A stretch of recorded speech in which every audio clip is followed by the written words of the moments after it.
Hello and welcome to this introductory video outlining the BTEC sport option that's available at Old Swinford Hospital sixth form. If you've got any questions following this, you can contact either myself or Mr. Coulter, who is the subject lead, and the talk should probably last between 15 and 20 minutes. With that in mind, what I would suggest that you do before you watch the next video that's on offer as part of the induction program is that you have a look at the Pearson website, to have a look at the specification, and also have a look at some of the materials that are suggested, and you can hopefully start getting ahead with that. So the first thing to note is that the course that we have on offer for sport at our sixth form is a BTEC qualification. Now, what I would suggest that you do before you go on to the next video and after this particular video has finished is that you type in Pearson BTEC Sport Level 3 NQF Extended Certificate, or for short BTEC Sport Extended Certificate. Now, what you'll be able to do is find out the specifics of the BTEC qualification, but Pearson's approach to creating these BTECs after 2015 was to give students an understanding of what it's like to be assessed in the real world. So the idea is to give you a real world approach to learning. Lots of the A-levels have terminal examinations and there aren't assignments as they're going through. The Pearson qualification offers a combination of both, so you have controlled assignments, you have assignments which are done independently, and you've got examinations as well. Now that means that you're assessed in a variety of different ways, and it also means that you can present in a number of different ways. So you can present in giving verbal or online presentations, producing written reports, graphs, posters, carrying out practical demonstrations, carrying out critical analysis of video material. That's the benefit of the Pearson course. There's not just one way of being assessed, and there's not one way of setting out your work.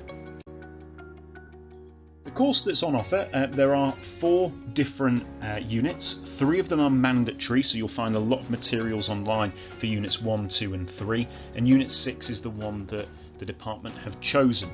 So the first unit is anatomy and physiology, and some students decide to combine BTEC sport with biology, and that can be really helpful because as part of the unit 1, what you look at is you look at how the sports industry professionals can support people who are taking part in sport and exercise by concentrating on the physiology and the anatomy and making sure that the dynamics and the functions are being worked appropriately. And the human body is made up of so many different systems that interrelate, so in order to understand how peak performance can be achieved, you need to understand the basics of each particular system and see how they interrelate when exercise is taking place as well. So for example, if an athlete can go from rest to sprinting in a matter of seconds, how does the different systems in the body operate, what different parts of the anatomy are working at terminal capacity, and likewise if you're looking at an endurance athlete, for example, how can they go about continuing for many hours at a time at peak performance. So as part of that, you'll look at skeletal, muscular, cardiovascular, respiratory and energy systems, and that's one of the biggest units. It makes up as a total about a third of your overall course. So that's assessed in an externally assessed exam that's done at the end of year 12. Now, with everything that's gone on with COVID-19, that's still the plan. We haven't had anything to change that. Obviously, if it does, we'll let students know. That is a mandatory unit. You'll find a lot of information online about that. And as I've said, if you do biology as well, that's a really good unit to study. Unit 2 is about fitness training and programming for health, sport and well-being professionals. Now, a lot of our students decide to take their sports studies further afield. They either do that in a professional capacity, either in a part-time capacity, or in their undergraduate institution of choice. And that unit 2 is really about how coaching and instruction can be used effectively in the sports industry. Now, that is also worth a third of your overall qualification. It's a mandatory unit, but how it's assessed is completely different. So you assess it doing a controlled assessment. So that's an externally assessed examination almost, but what you do is you have all the materials in front of you, and it's done over a period of time. So it's not in the same format as an exam.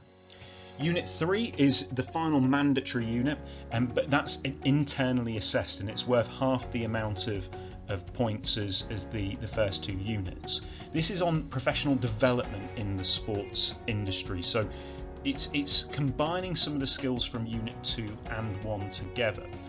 That's an internally assessed module, so you have to provide the materials to your teachers. They will give you feedback and then you act upon that. Unit 6 is the optional unit that OSH have chosen to offer, and the reason why they've chosen to offer sports psychology is because a lot of students again combine sport with psychology, and as a consequence they can utilise their skills from psychology for this unit and vice versa. This, like Unit 3, is internally assessed, so this is done in a range of assignments throughout a period of time, and students have to meet the deadlines that the teachers are setting. That's worth half of the double unit, so it's a single unit course. It's about a sixth of your overall BTEC qualification. How it works in terms of marks, you can get 4 different marks for your extended certificate. So you can get a distinction star, which is the equivalent of an A star at A level. You can get a distinction, which is equivalent to an A. You can get a merit, which is equivalent to a C, and you can get a pass, which is equivalent to an E.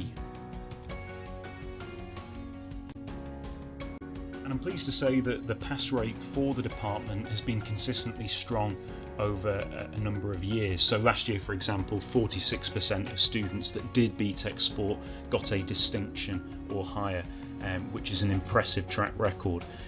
We also have an impressive track record of supporting elite athletes who progress to professional level or semi-professional level within their chosen sports. The department comprises of Mr. Coulter, who is assistant head and is also the subject lead for sport, Mr. Taylor, and Mr. Kay, who is deputy head as well. So you've got senior members of staff that will support you through this, 3 different teachers as well, and they help out and have specialisms in a variety of the different units.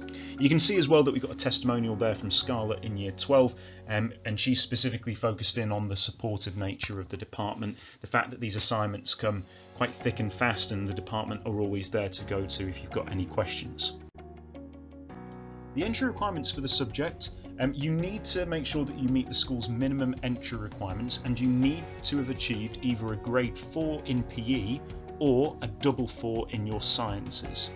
So it's important that if you haven't done PE at GCSE level that you get that double 4 in your sciences.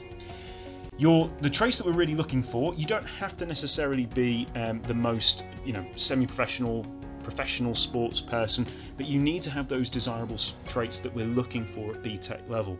You need to be reading around your subject area. You need to be confident at writing extended essays, because that will be a component of the course.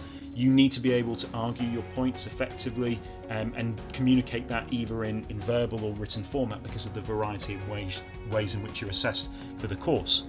The fact that the course as well for sports psychology and for anatomy and physiology interlinked with science, you've got to have that desire to research independently and go over your notes ready for the examinations. Now, in terms of pathways, there are a number of students that we've had in the past that have gone into their various different professional fields. So Adam Finch, Chloe Richardson, Hannah Payton, Max Stelling and Hugh Jenkins.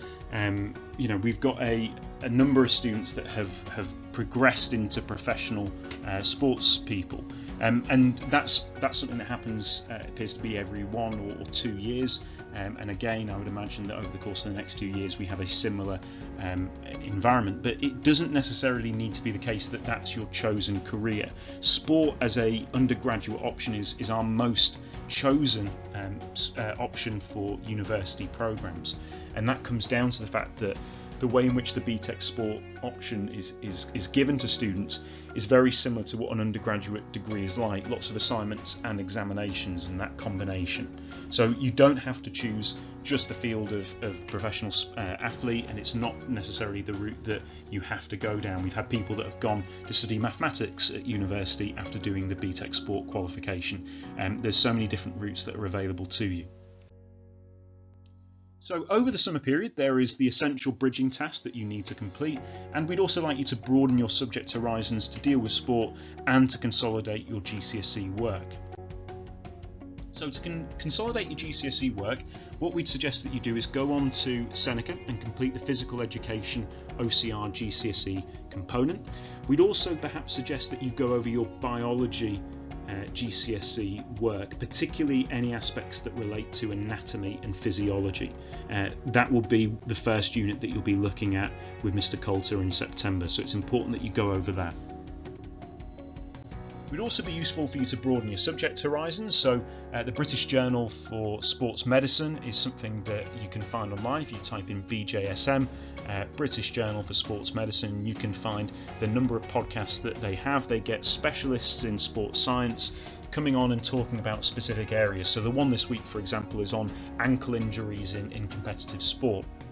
There's also an excellent sports psychology podcast by Dr. Andrew Jacobs, which would help you out for Unit 6, even though that's something that you'll be doing a little bit later. So for those particular those particular podcasts, they will give you a bit of a grounding in other areas. But any reading that you can do on sports biographies, looking at notable figures, people like David Brailsford, for example, about sports coaching and performance, it would be useful for you to have a good grounding of the major key sports leaders in either society today or in the past 20 years or so.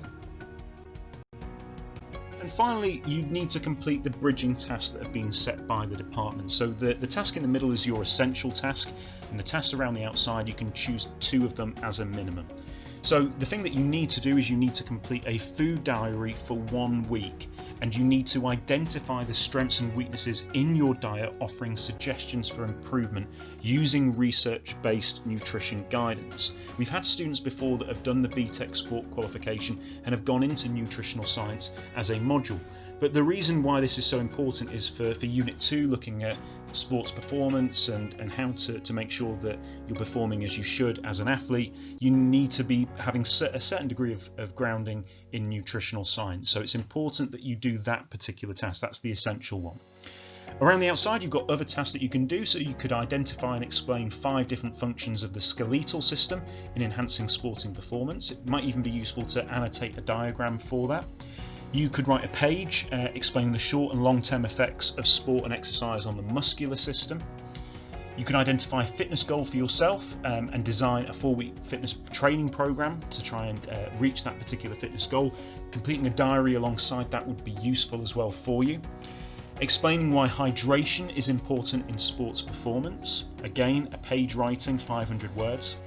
Describe how different levels of arousal, anxiety and self-confidence can affect sports performance. It's important that you know how those particular factors can inhibit or help sporting performance.